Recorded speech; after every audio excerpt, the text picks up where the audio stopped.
Om Namo Bhagavate Vasudevaya. Om Bhagavate Vasudevaya. Om Namo Bhagavate Vasudevaya. Om Namo Bhagavate Vasudevaya. Om Namo Bhagavate Vasudevaya. Om Namo Bhagavate Vasudevaya. We're reading from Srimad Bhagavatam, Canto 4, Chapter 12, entitled Dhruva Maharaj Goes Back to Godhead, text 30. Když budeme Bhagavatam 4. zpěvu 12. kapitole, Dhruva Maharaj se vrací k Bohu zpátky, sloka 30. There's no written shloka. Okay.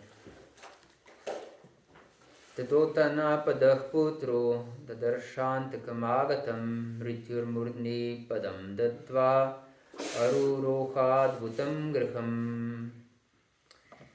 Translation. When Dhruva Maharaj was attempting to get on the transcendental plane, he saw death personified approach him. Not caring for death, however, he took advantage of the opportunity to put his feet on the head of death, and thus he got up on the airplane, which was as big as a house. V okamžiku, kdy nastupoval do transcendentálního letadla, viděl, že se k němu blíží zosobněná smrt. Dhruva Maharáža na ní však nedbal. Využil příležitosti, stoupnout si na její hlavu a tak vstoupil do letadla, které bylo velké jako dům. Purport. To take the passing away of a devotee and the passing away of a non-devotee as one and the same is completely misleading.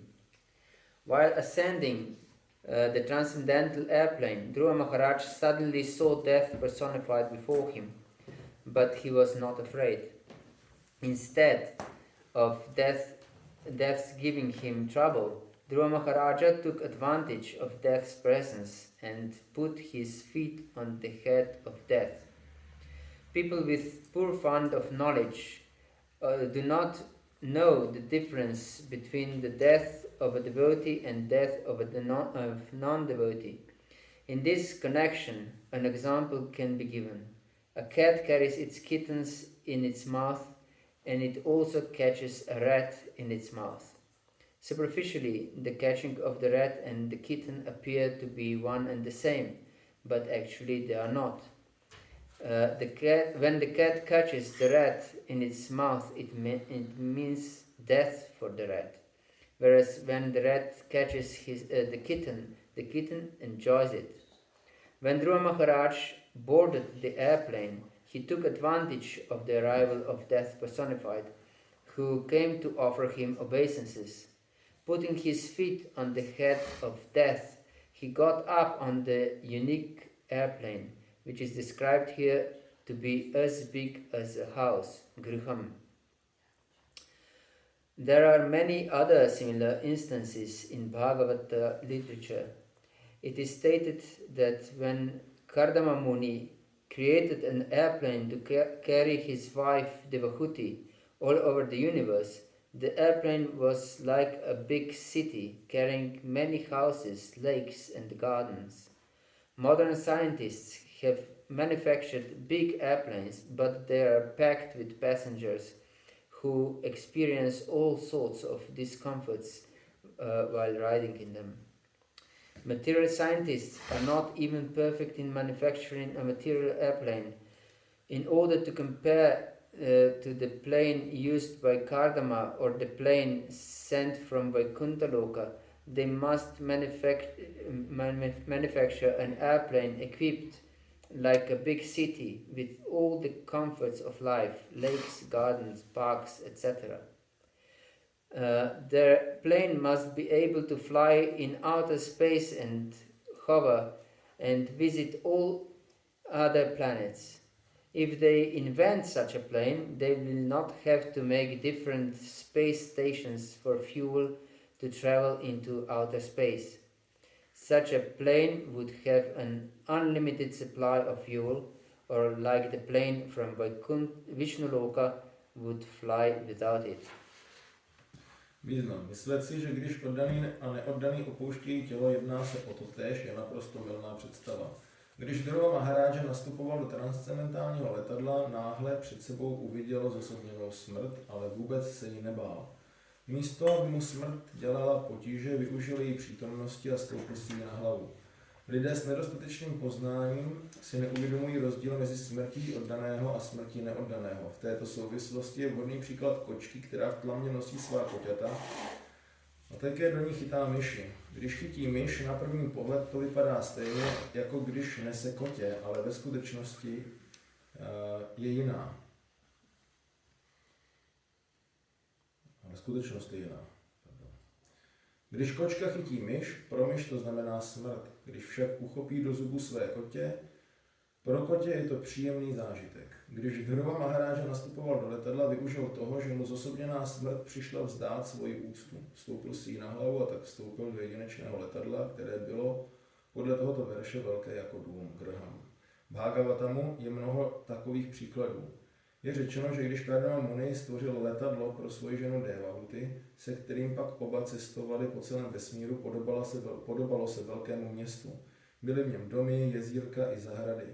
Moderní vědci vyrobili také velká letadla, ale cestující jsou v nich natěsnáni jeden vedle druhého a během letu je čeká jen samé nepohodlí. Materialističtí vědci neumějí náležitě vyrábět ani hmotná letadla. Aby se jejich letadla mohla srovnávat s letadlem, které využíval Kardama, nebo s tím, které přiletělo z Vishnulóky, musela by být vybavena jako velké město s veškerým pohodlím, jezírky, zahradami, parky a tak dále. Navíc by musela být schopna létat v meziplanetárním prostoru a navštěvovat jiné planety. Když se jim podaří taková letadla vynalézt, nebudou pro ně muset stavět žádné meziplanetární čerpací stanice s pohonnými látkami. Tato letadla budou mít buď neomezené množství paliva, nebo žádné nebudou potřebovat, stejně jako letadla z Vaikunthi, z Vishnulóky.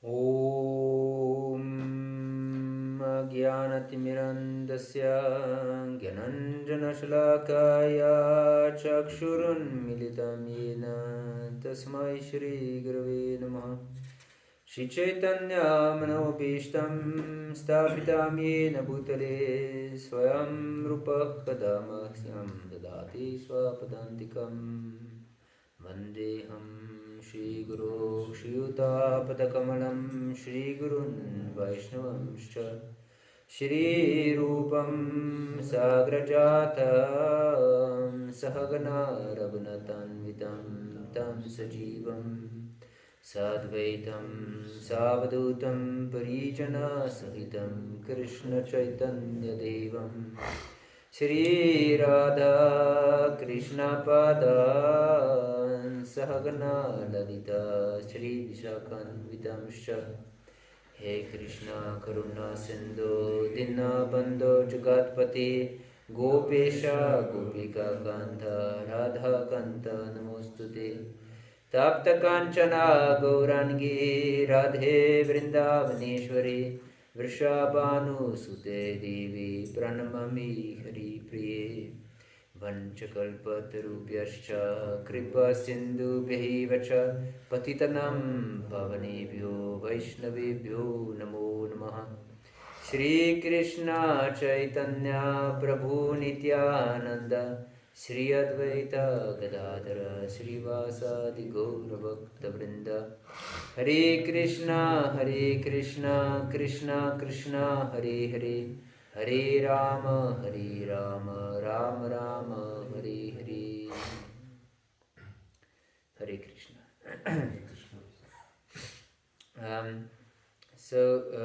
Here it is very interesting that it's described that Maharaja Dhruva, before mounting to this vimana from Vishnuloka, death personified approached him, and he used the opportunity and stepped on the head of death personified and used her head as a step to mount the vimana. Tady čteme o tom, jak Dhruva Maharaja nastupoval do letadla z Vaikunthy a jak mu přišla za ním zosobněná smrt a Dhruva Maharaja bez strachu ji využil jako schod při nástupu do letadla, čímže stoupnul na její hlavu. Yes, and this concept of death is very interesting. A ten koncept smrti je tady zajímavý. Krishna mentions in Bhagavad-Gita a few times that he is death personified. Bhagavad-Gita Krishna několikrát zmínil, že on je zosobněná smrt. In 9th chapter he says, Tapam aham aham varsham nigrihana usigjamisha amritam chevam mrityuscha sadasachaham Arjuna. That I'm the heat and I send forth rains and I prevent them to fall also, and I'm immortality and also death personified. A Krishna říká Arjunovi, že on je horkem, on je i tím padajícím deštěm, i tím, co zabraňuje dešti padat, je i nesmrtelností a je i smrtí zosobněnou. And in 10th chapter he says, Mrityu sarvakharashchaham udbhavaschat bhavishitam. That he's all-devouring death and also the beginning of everything. A v 10. kapitole říká, že on je ta všepohlcující smrt a taky začátek všeho. So we can see that for devotees death is something which gives them pleasure. Vidím, že pro oddané je smrt něco, co jim přinese požitek. It's not something that creates fear in them. Není to něco, co by vytvářelo v nich strach. Otherwise, every living entity is terrified of death. Protože jinak každá živá bytost je zhrozená ze smrti. As here Prabhupada gives this example by cat and kitten and rat. Jako Prabhupada dává tady příklad kočky, kotěte a myši. So Krishna comes in the form of death personified, like cat comes to catch a kitten for a devotee. Pro oddanému ta smrt přichází způsobem, jakým přichází ke kotěti kočka. And kitten, of course, feels very secure in cat's mouth, and it's in fact his life. A to kotě se cítí velice bezpečně v té hubě kočky a ve skutečnosti to je zdroj jejího života. She cannot live without the cat. Ona ani bez ní nedokáže žít bez té kočky. And so he hardly waits for cat to come. A tak prostě úplně nedočkavě čeká, aby kdy ta kočka přijde. While rat is terrified of cat. Ale myš, ta se kočky úplně hrozí.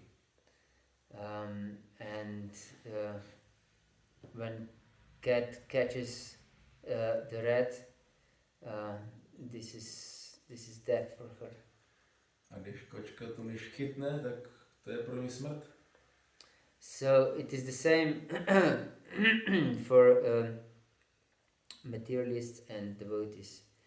Devotees feel secure in Lord's hands, even if he comes in the form of death, and materialists are terrified. Takže oddaný se cítí velice spokojeně, když pro ně přijde ta smrt, a materialisté jsou naopak úplně vyděšení. So and in this death, for the man who is introspective, means in fact a new chapter of life. Takže pro člověka, který je introspektivní, tak to označí jenom novou kapitolu života. For example, Kadamba Maharaj, when he was expecting his death personified, he said that death is just the change of service. A například Kadamba Maharaj, když očekával, že přijde ta smrt, tak říkal, smrt to je jenom změna služby. Yes, and nothing else. Nic jiného. So, and it's true, because Jivara Swarupa Krishna Nitya Das.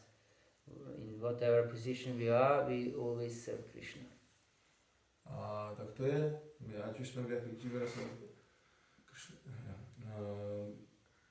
když cokoliv děláme, tak vždycky sloužíme Krishnovi, to je naše přirozená pozice. I said that this is true, what Maharaj says, because we are always the servant. So death changes nothing. In fact, just service is changed. Protože my jsme vždycky služebník, proto to, co Maharaj říkal, je pravda, protože jediné, co se mění, je ta naše služba, ale služebníkem vždycky zůstáváme. And in fact, as Jesus said, we should die to live. A jak Ježíš řekl, my bychom měli umřít, abychom žili. And only those who will die will live, he said. A dále řekl, že jenom ti, kdo zemřeli, tak žijí. And those who will live will die. A ti, kteří žijí, oni zemřou.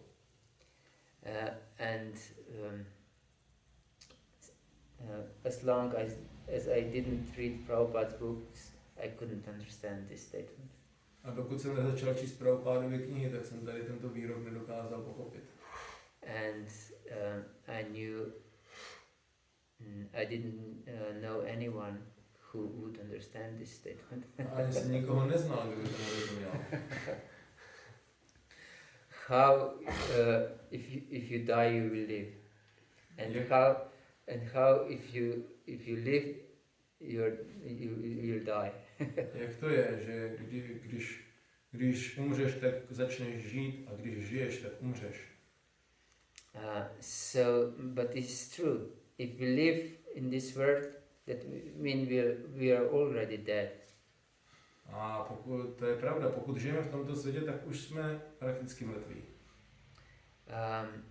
Because we identified with dead matter. Protože se stotožňujeme s mrtvou hmotou. And with this body, which is always dead, in fact, it's never alive. A s tímto tělem, které nikdy není živé. This body is just like some whirlwind of some different substances, which is carried around by the energy of the soul. A tady toto tělo, to je takový větrný vír, který vezme do svého víru jenom různé substance, které jsou udržovány vlastně jenom tou přítomností té duše. And as this whirlwind which carries around dust is not alive, this dust is not living, although it's dancing in the air. So our body is also not living, although it's dancing here around. A stejně jako ten větrný vír, který není živý, ale zdá se, že tančí ve vzduchu, tak když jako skončí, tak přestane všechno tančit tímto způsobem, ty částečky prachu. Stejně tak toto tělo není živé, i když tady tancuje kolem. And on one side we take new substances inside of this whirlwind. Na jedné straně přijímáme nějaké jiné substance do toho našeho větrného víru. And on the other side we discard some substances from this whirlwind. A na druhé straně nějaké substance vylučujeme z toho našeho větrného víru. And so what is alive? is this what I take alive, and this what I discard is not alive, or is it as alive as or what? This all that matter. Co je ten život? To, co teda vchází do mě, tak to je živý, a to, co ze mě vychází, to je mrtvý, nebo je to nakonec všechno jenom mrtvá hmota. So if we live for this, that matter, that means you're dead, in fact. A pokud pro tohle žijeme, tak jsme prakticky mrtví. Yes. You're like zombies. Jako zombie.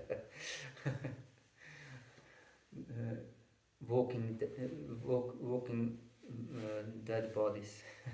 Chodící mrtvá těla. Yes, but if we die for this dead matter, that means that we don't identify with it anymore, and we start to live on another plane, on another level. It means that we become alive in true sense of the word. A když můžeme tak, že se dostáváme do skutečného života, tak už nemáme nic společného s touto hmotou a náš skutečný život teprve vlastně začíná po té smrti. So we all should die to live. Všichni byste měli zemřít, abyste mohli žít. And as we know from our scriptures that sannyas is civil death. A jak víme z našich písem, tak sannyas to je taková společenská smrt. So therefore Prabhupada writes in many places that even grihasta should be grihasta sannyasi. Prabhupada píše na mnoha místech ve skutečnosti i to, že i grihasta by měl být grihasta sannyasi. And should be unattached to this world, although we are working in this world very enthusiastically just for Krishna's pleasure, not for bodily comforts.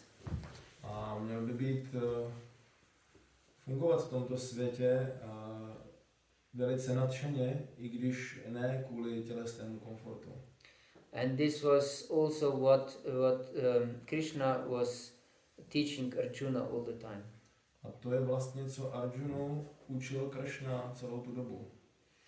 Because Arjuna couldn't understand sannyasam karmanam Krishna punar yogam cha sanshasi. Yachayahitavarakam tam nibruhi sunishchitam. First you're talking to me to take sannyas, and then you're speaking to me to work, to fight. Please tell me clearly what is beneficial for me. Don't just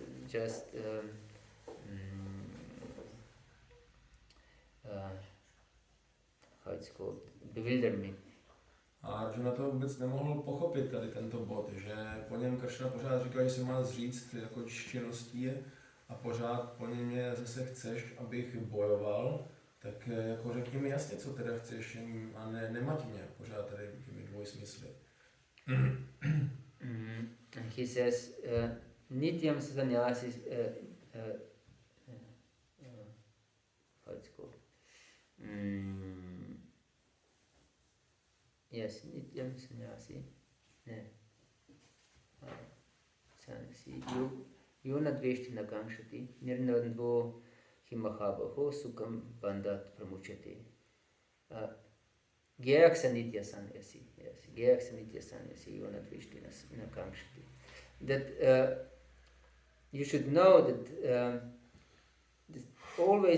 that you should be always sannyasi by not desiring material pleasures, not desiring material things, and not hating material things, but be engaged without material desires in performing your work.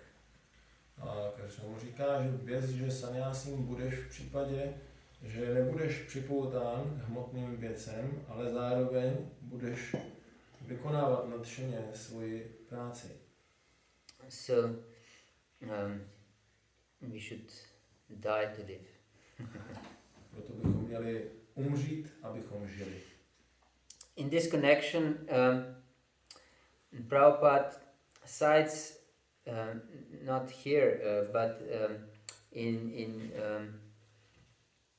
in first canto of Srimad Bhagavatam, when is described the passing away of Bhishma Deva, Prabhupada cites in his purport different verses from 8th chapter of Bhagavad-gita. A v jednom svém významu šla Prabhupáda v prvním zpěvu, kde odchází Bhishma Deva, cituje hodně veršů z 8. kapitoly Bhagavad-gity. And he cites them one after another, and this is, I think, 12 verses in a row. A cituje tam jeden za druhým, myslím, že to je asi nějakých 12 veršů. Of course, we will not go through every one of them because it will last too long. Nebudeme procházet všechny, protože by to zabralo dlouho. But it's instructive, and Prabhupada obviously considered them very important to understand them. Ale je to velice poučné a Prabhupáda to zjevně považoval za důležité jim porozumět. First he says, Anta kale chamameva smran muktva kalivram yeh prayati samadbhavam yati nastyatra samshayah. That if at the time of death one thinks only of me, says Krishna, he'll immediately acquire my nature. Of this there is no doubt.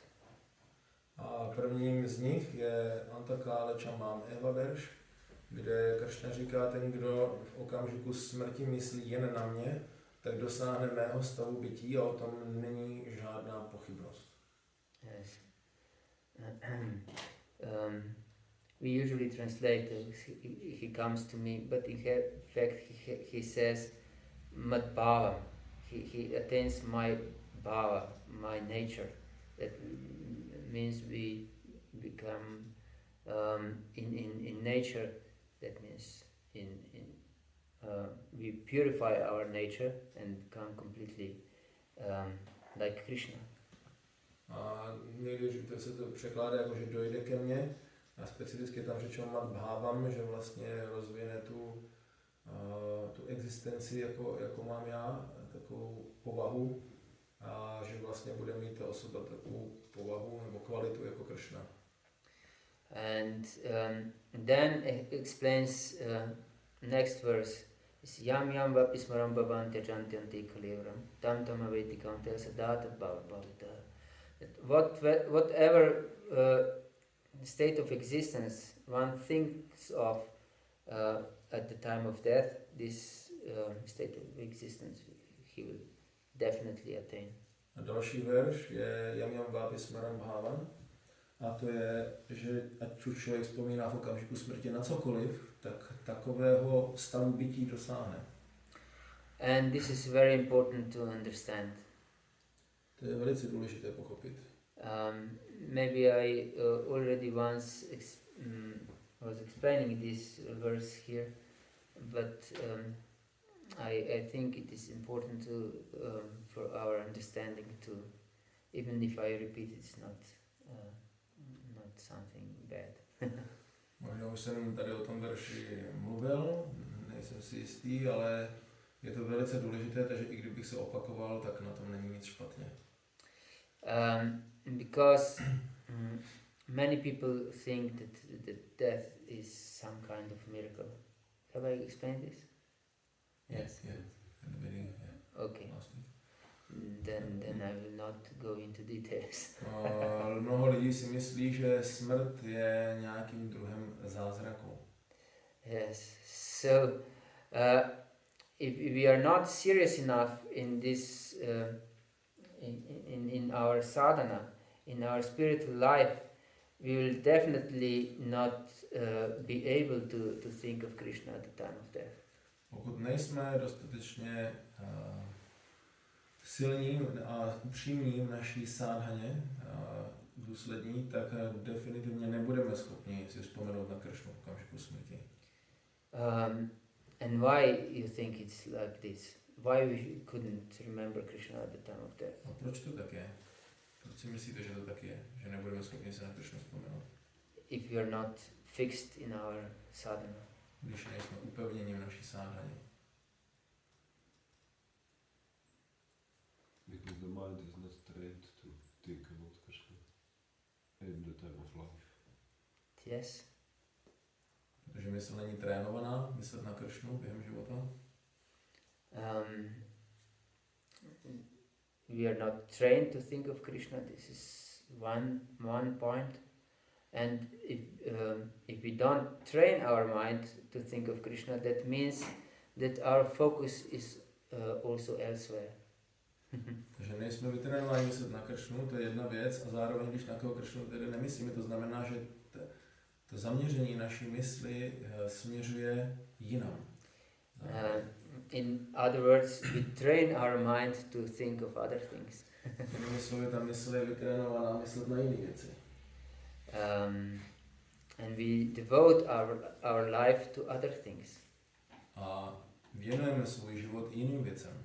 Because whatever has the prime priority in our life, that means this is most important for us. Cokoliv má tu hlavní prioritu v našem životě, tak to naznačuje, co je pro nás důležité. So if we don't put our sadhana on the first place in our life, daily life, not just in theoretical life, because many devotees who are not fixed,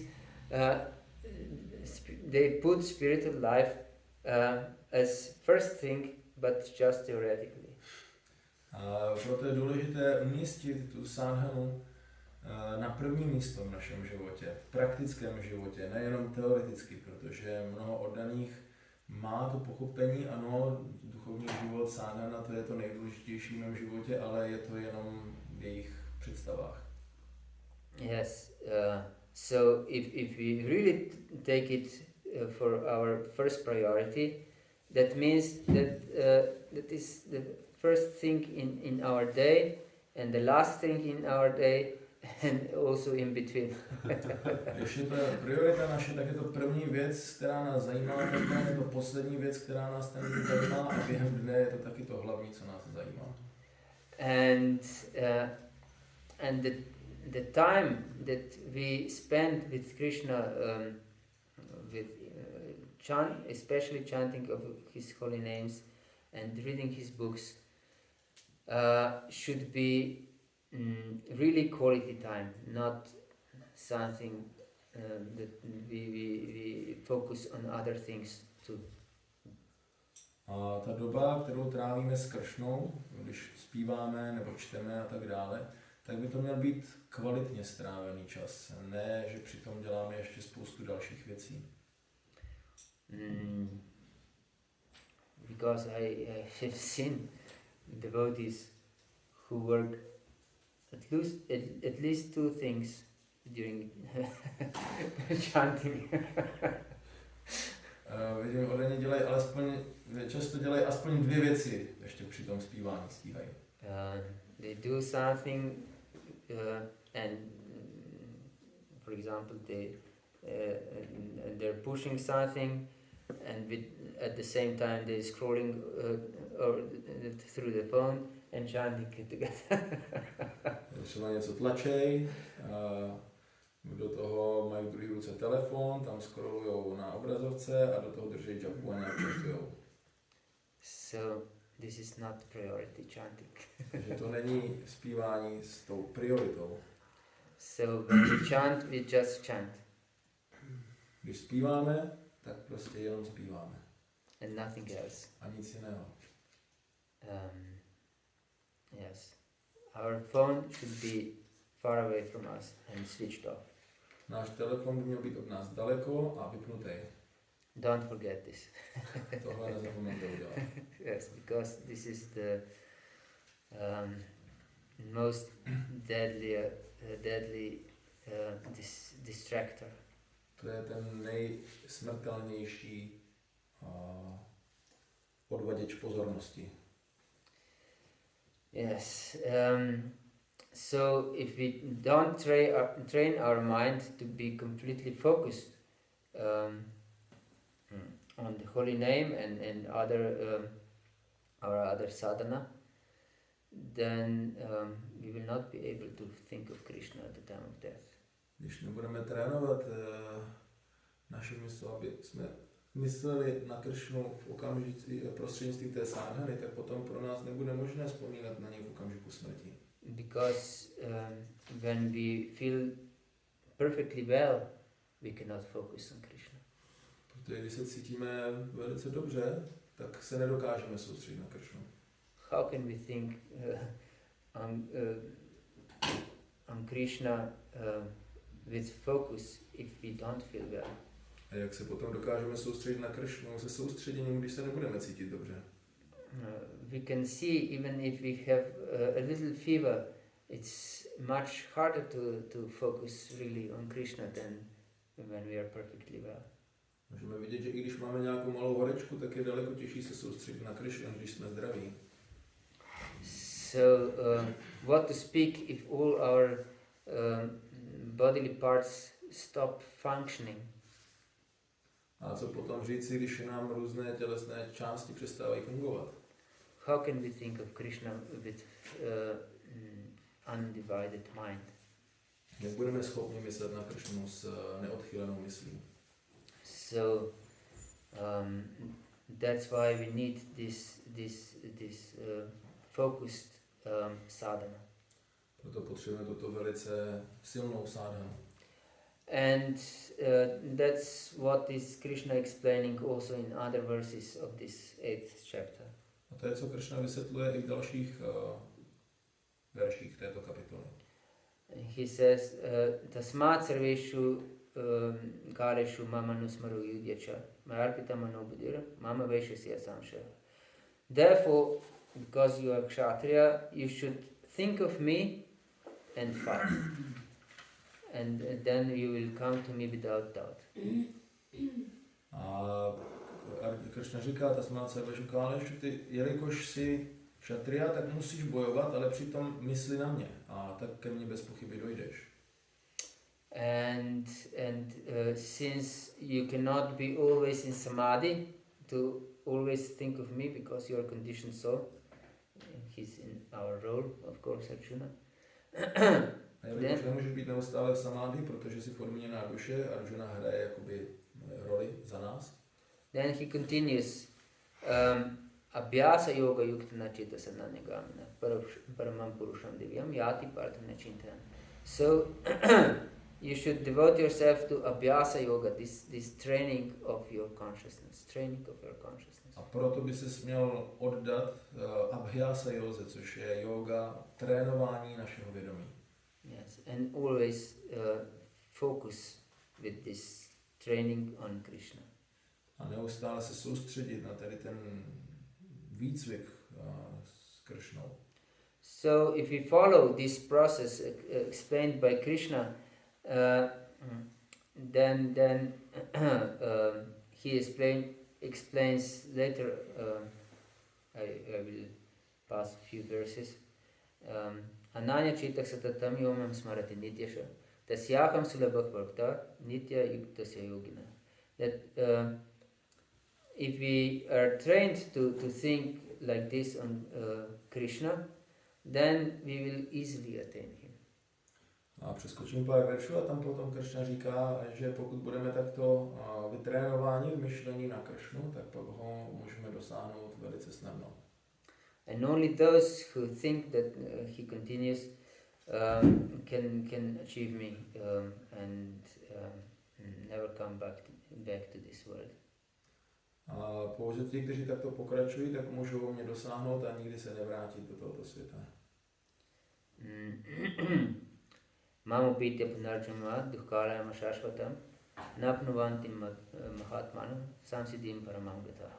That this world is dukkhalayam shashvatam. Dále vysvětluje Krishna, že tento svět je dukkhalem a šášvatam. Full of misery and temporary. Je plný utrpení a je dočasný. So Krishna repeats this same thought in 9th chapter as anityam. This word is anityam asukha. That means not everlasting and it's not happy.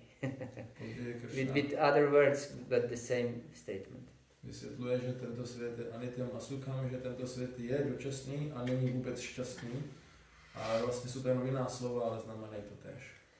And this anityam and ashashvatam means in fact death. A anityam a ashashvatam, to vlastně označuje smrt. Yes, and his death personified. A on je smrt zosobněná. But it's terrifying only for those who are not devotees. Ale je to hrozivé pouze pro ty, kdo nejsou oddaní. We can meet many non-devotees who think that they are not afraid of death. Můžeme potkat mnoho neoddaných, kteří si o sobě myslí, že se smrti nebojí. Have you met anyone like this? Potkali jste někoho takového? But this is crazy. Ale to je šílenství.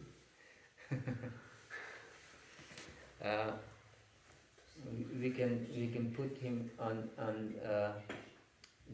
the edge of precipice, and we will see how it's Cliff. cliff. Yes. Takže můžeme ho postavit na kraj útesu a vidět, jak moc se nebojí. Or even that he's hanging on really thin rope over this precipice. Nebo tam visí na tenkém laně přes nad tím převisem. And we will see how he's unafraid of death.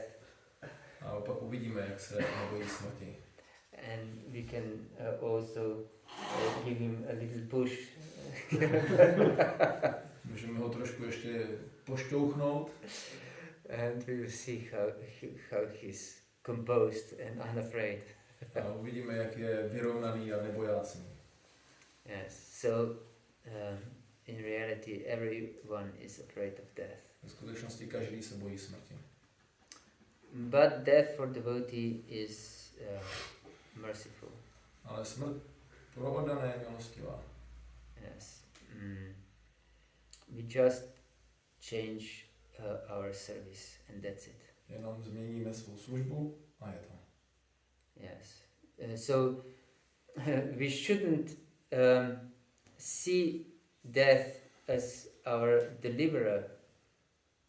Bychom neměli vidět smrt jako našeho osvoboditele. But as our temple commander that gives us other service. Ale spíš jako našeho temple komandéra, který nám dává jinou službu. You understand my point? We shouldn't see our life as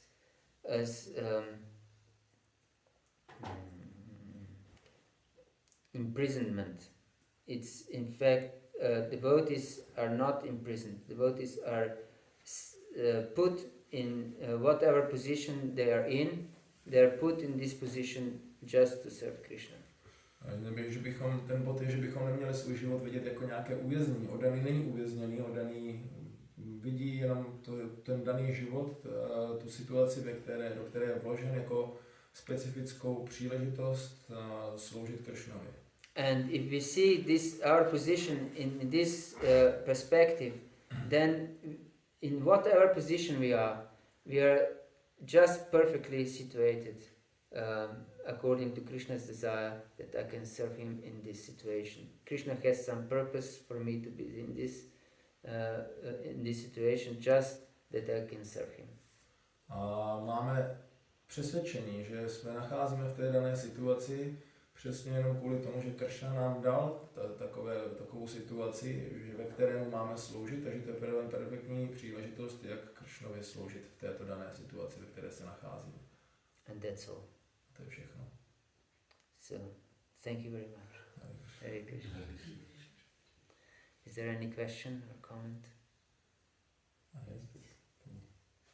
One is, does not negate we need to have a strong sadhana, but Krishna also, I think it's Varaha Purana or somewhere, it said that if we are not able to remember Krishna after the whole life of intensely serving Krishna, then Krishna will remember his devotee. Yes. So, yeah, so it was just comment. Yeah, just addition. Yes, very good. It's true. It's true. If we are really focused during our life and we devote ourselves to Krishna, then if somehow or other we cannot remember Krishna at the time of death, if something happens unexpectedly, so Krishna will remember us at the time of death. Takže to pravda, když se snažíme celý život velice upěnlivě myslet na Krishna, pak v okamžiku smrti z nějakého důvodu nejsme schopni si na ně rozpomenout, tak Krishna si vzpomene na svého daného. And it is the same explained for pure devotional service. A to stejné vysvětleno pro čistou oddanou službu. Because the pure devotional service is explained as anya bilashita shunya. Protože čistá oddaná služba je vysvětlena jako anya bilashita shunya. That we don't have any other desire than service to Krishna. Že nemáme žádnou jinou touhu, než sloužit Krishnovi. But acharyas explain, if tiger comes suddenly from nowhere, and if devotee calls for Krishna, Krishna, please save me. This is not breaching of this pure devotional service, because otherwise this desire for Krishna to serve us is not pure devotional service. A když se někomu stane, že třeba přichází tygr a člověk řekne Krishnu, prosím, zachraň mě, tak to není úplně čistá oddaná služba, protože čistý oddaný nevyžaduje po Krishnovi žádnou službu. But in this case, it is not against pure devotional service, because it's sudden happening and it's natural reaction of a devotee. Ale zároveň to není proti čisté oddané službě v tomto případě, protože se to stalo z ničeho nic a oddaný prostě takto spontánně zareagoval. Yes, and it's the same in this case you mentioned. If you are surprised by sudden death or something happens that we cannot remember Krishna at that moment, then Krishna will certainly remember us. A podobně v tomto případě, když se nedokážeme vzpomenout na Krishnu v okamžiku smrti, protože je to náhle překvapení nebo z nějakého jiného důvodu, tak Krishna si vzpomene na nás. But of course, only in this case, if we really devote ourselves to Krishna during our lifetime, ourselves to sadhana and to prayer, to please and asking Krishna, pray to Krishna to purify us, that we can devote ourselves completely to Him. A měli bychom se během sadhany snažit modlit ke Krishnovi, abychom dokázali, aby jsme se očistili natolik, že budeme schopni na něj myslet. And if we have this attitude, then Krishna will definitely think of us. A s tímto postojem pak Krishna na nás určitě bude myslet. And he will enter our mind. Vstoupí do naší mysli. Yes. But if we cultivate material desires and we don't want to give them up and we don't pray for purification, then Krishna will certainly fulfill our desires. A pokud máme hmotné touhy a nemodlíme se, abychom se jich zbavili a očistili se od nich, tak Krishna nám je dozajista naplní. Yes, because he's merciful. Protože je milostivý. Hare Krishna. I did not really check those statements, but there are statements, especially among those who inspire, like those who distribute books or do preaching, that if somebody is doing some enormous service in the preaching in his life, and then maybe he will be a little distracted later. So Lord Chaitanya will just bring him back because, or Srila Prabhupada will take care of him because he did tremendous or important service, distributed many books or preached in some difficult country or something like that. So could you, maybe you could comment a little bit on this because it's quite commonly heard.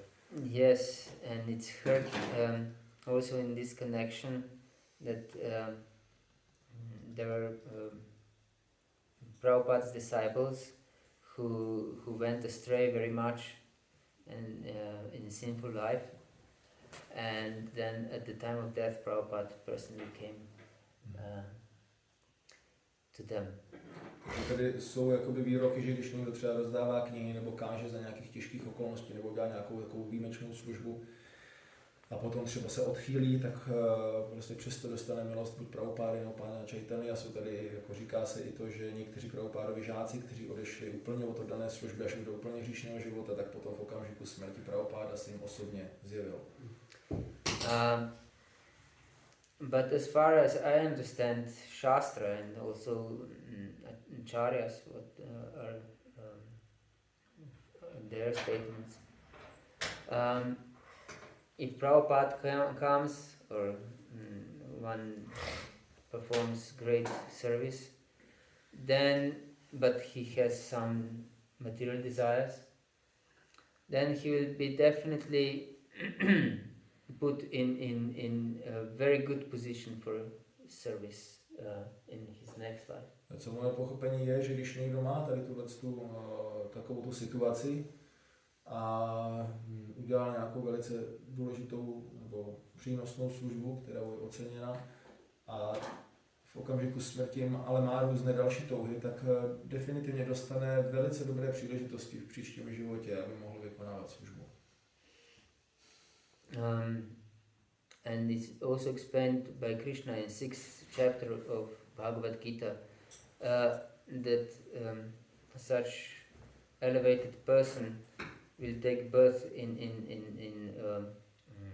the family of great yogis, great Vaishnavas. A taky v 6. kapitole Krishna vysvětluje, že taková osoba se může narodit v rodině velkých joginů, Vaishnavů. Which is very rare. Což je velice vzácné. And then he will be spontaneously attracted to spiritual path beyond just some ritualistic process. A bude spontánně přitahován tou duchovní cestou za hranice nějakého rituálního následování. So this is my understanding. Yes. Hare Krishna. And I have one more. Okay, you speak in all lectures as it is expected that we should become pure devotees and focus on sadhana, first priority. Yes. And I think we can say it's quite common that for many devotees, usually after some time practicing devotional service, reasons can be many, but I perceive that because the results are not coming so strongly, the tendency is to again become or little more than in the beginning or more openly to become engaged in and focused on different things. I mean, we all have different problems which we face in our consciousness and attachments, but after sometimes in many situations, or I don't know, you can say even in mainstream body of devotees, it becomes like we don't hide it anymore. So we buy a new dog and we live with the dog in the house which we are not supposed as Vaishnavas, or we go to gym very regularly and we put everywhere, I'm getting this much weight, or ladies, they go to the frizzer, to this haircut, and they change the color and shape and buy some new clothes. It's not only, and they just make it so what. So, and then when they hear these talks, often they are just like already immune to that. So could you tell us something about this, how to not become like that, and how the movement can improve if this is happening? Just because you mentioned this, I put so much stress on this. Because I can see also myself that it's not taken seriously. Tak právě proto, že tohle to říkáš, tak proto já jsem na to kladu takový důraz, protože vidím, že to není bráno vážně. So I'm always putting stress on this. Já na to kladu vždycky velký důraz. And it's true, and I think this is because the devotees lack of taste. A je to pravda, myslím si, že to je kvůli tomu, že oddaní nemají dostatek chuti. And lack of taste is also the consequence of not being completely focused on their sadhana. A nedostatek chuti je taky důsledek toho, že člověk není plně koncentrován na svoji sadhanu. And I never heard that speakers would emphasize sadhana so much, especially chanting of the holy name, that it should be focused and without any distraction whatsoever. You never heard? I never heard so much. Yeah. I heard about this, but not so much stress. Já jsem neslýchával moc jako často, že by ti kazatelé přednášející velice intenzivně zdůrazňovali, že máme to zpívání opravdu jakoby brát velice vážně s plnou koncentrací. And I see that majority of devotees don't focus on their sadhana really very much. A vidím, že většina oddaných se nesoustředí na svou sadhanu nějak příliš moc. Even if they're really good devotees and so on, they chant and walking around, and they speak with some other devotees, and this is not focused chanting.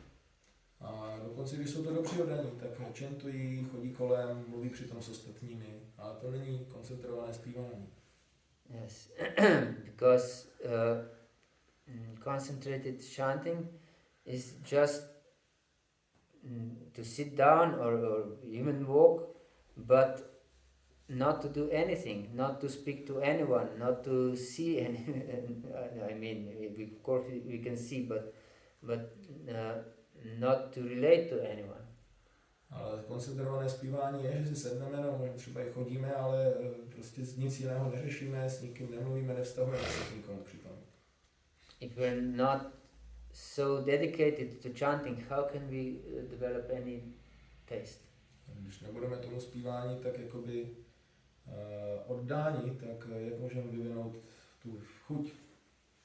And as explained by Krishna, Vishayabhi navartanti nirahara sadihina rasavarjam rasupasya parandrashtvani vartati. We can control our senses very much, but if we don't develop taste, we'll be slaves to our senses again.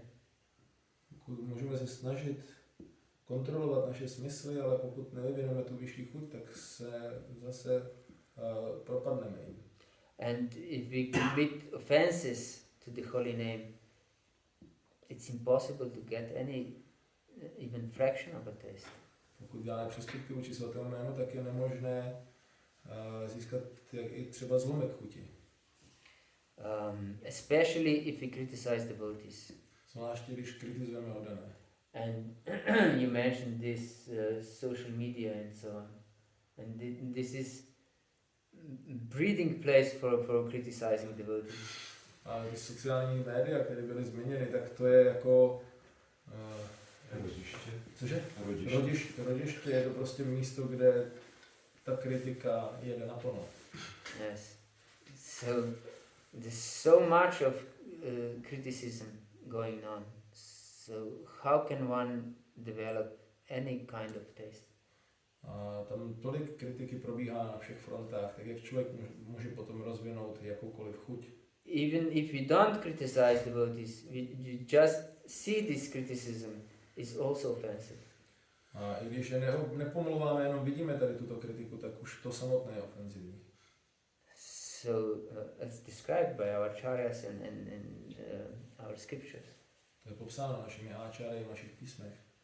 So we should take it very seriously and don't dwell in this social media at all. Proto bychom to měli vzít velice vážně a ty sociální média vůbec tam netrávit žádný čas. Vůbec. Yes. These are hell. To je peklo. We can use social media for preaching, but not for getting information from it. Můžeme to použít pro kázání, ale ne proto, aby jsme tam odsud získávali nějaké informace. Yes, this is Maya's newest trap. To je Máji nejnovější past. This social media. Sociální média. Yes. So stay away from it. Takže od toho se držte stranou. And focus yourself on sadhana. A zaměřte se na sadhana.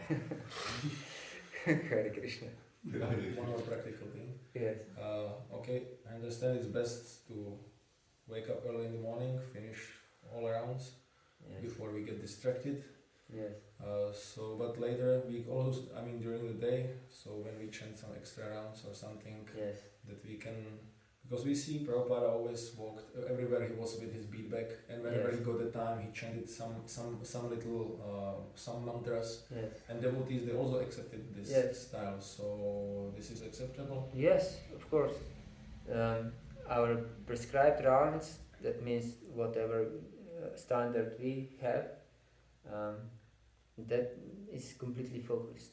But then you can chant 24 hours a day, no problem. Whatever we do, even with japa or without japa. But still it will look little, when we sit and chat and then Hare Krishna, Hare Krishna, actually do you know Hare Krishna, Hare Krishna, oh actually yes, Hare Krishna, Hare Krishna, and that also it's maybe not so good even if it is extra round. Yes, but we should function in this world. Yeah. So this extra chanting is just not to forget Krishna. With this mentality, not that this chanting is now our sadhana per se, as we can say, but it is our means not to forget Krishna. I think actually You're the kids. Everyone I understands. actually understands everyone, only the kids they don't understand. The kids Just are for the sake of recording, I can translate it. Jsou takže to čentování tak mezi tím naším životem, kde my musíme taky nějak fungovat a žít, tak to je spíš tak, aby jsme se jako za účelem toho, aby jsme nezapomněli na Kršnu, tak se neustále tak jako doprovázíme tím čentováním, ale není to naše sadhana hlavní, tu děláme velice koncentrovaně. Hare Krishna. Hare Krishna. I think we are.